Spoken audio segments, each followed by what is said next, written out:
বিটিভিতে দেখছি বাতাবি লেবুর বাম্পার ফলন, ঠিক না? ঠিক না? আর আমরা সময় টেলিভিশনে দেখতাম, মানে সময় টেলিভিশন, একটা টেলিভিশন আছে, ওই সময় টেলিভিশনে আমরা দেখতাম তারেক জিয়া কিভাবে বিদেশে বসে বাংলাদেশের বিরুদ্ধে ষড়যন্ত্র করে সেগুলার ডকুমেন্টারি, এগুলা দেখাইতো কে? সময় টেলিভিশন, ঠিক না? ৭১-এ আমরা দেখতাম টকশো হইতো, সেখানে জামাত শিবিরকে রাস্তার মধ্যে গুলি করে মাইরা ফেলা কেন জায়েজ সেগুলার বৈধতা উৎপাদন করা হইতো, হইতো কিনা? হইতো কিনা?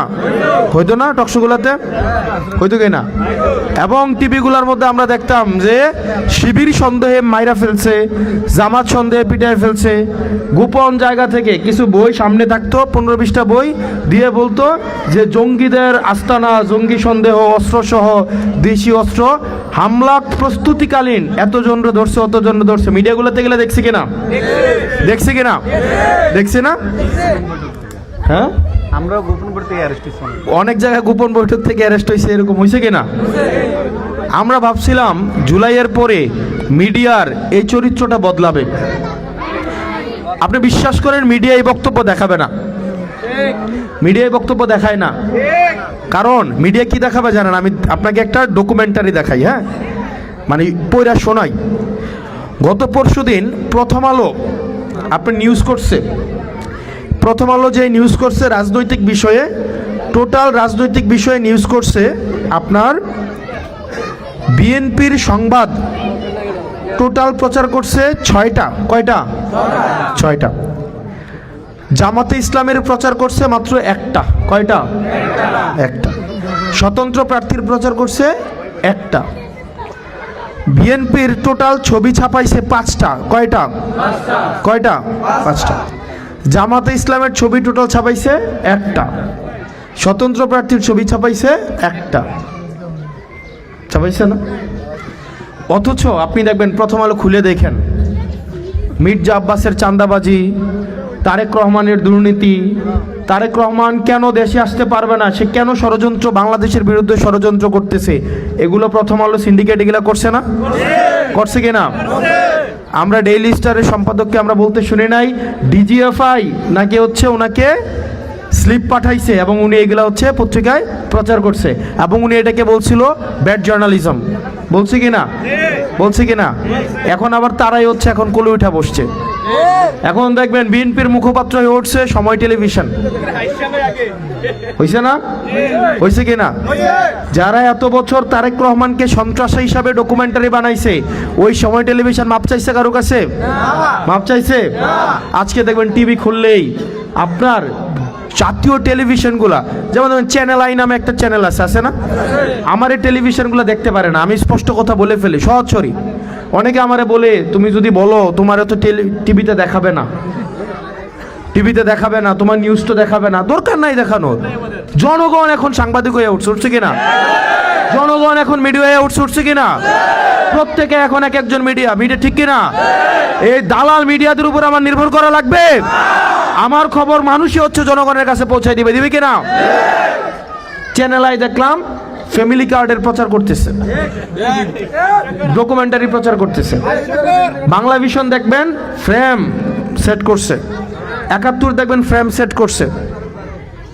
একটা মিডিয়া কখনোই কোনো দলের পক্ষে অবস্থান নিতে পারে না। কিন্তু আমরা দেখলাম, আপনি জানেন এই জার্নালিস্ট যারা আছে তাদেরকে বেতন দেয় কত টাকা? বলেন তো, কয় টাকা বেতন পায় তারা? কয় টাকা বেতন পায়? তাদেরকে কোনো বেতনই দেয় না।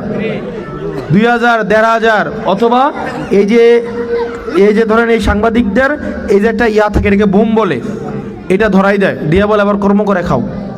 তাদের বেতন দেয়? অথচ এই মিডিয়া মাফিয়ারা লক্ষ লক্ষ কোটি টাকা হচ্ছে ইনকাম করে, তাদেরকে পুঁজি করে তাদের বেতনটা পর্যন্ত ঠিকঠাক ভাবে দেয় না। দেয়? তারা ইংল্যান্ডে তারা আবার কথা বলে না। তাদের বেতন দেয়? ৩-৪ হাজার টাকাও বেতন দেয় না। নীতি কথা মারায় এই মিডিয়াগুলা।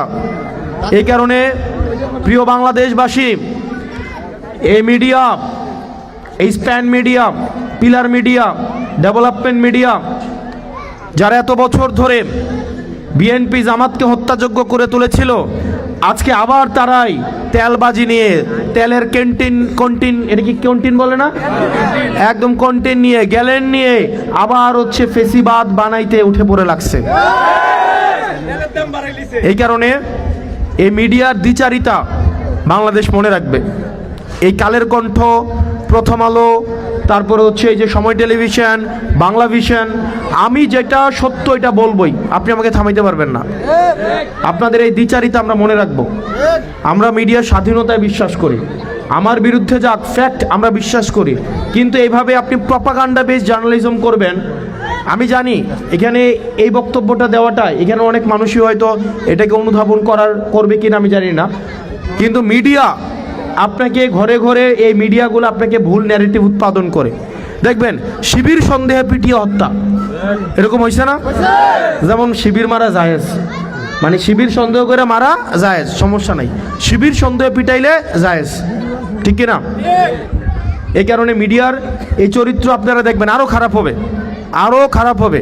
দেখবেন সময় চেঞ্জ হইলে ব্যাপারটা যদি এমন দাঁড়ায় আর কি, দেখবেন মিডিয়াগুলা কি পরিমাণ মাফিয়া সন্ত্রাস, এরা দেখবেন এমন যদি পরিস্থিতি তৈরি হয় কোনো একটা বাটে পড়ি, এরা দেখবেন আমার বিরুদ্ধে লম্বা লম্বা নিউজ করবে, লিখবে হাসনাতের টর্চার সেলে নিয়ে এরে মারতো, এরে ধরতো, ধরে এত টাকা নিয়ে যেত, ওই নিয়ে যেত।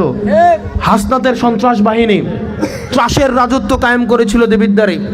এখন ধরেন মানে মিডিয়া হচ্ছে এই ধরনের হচ্ছে প্রপাগান্ডিস্ট বেশিরভাগ মিডিয়া। তবে আমাদের অনেক সাংবাদিক আছে এখানে নিরলসভাবে মাঠে ঘাটে পরিশ্রম করে, তারা নিরপেক্ষভাবে সাংবাদিকতা করতে চায়, তারা চায় জনগণের কাছে খবরটা পৌঁছাইতে। আমার কাছে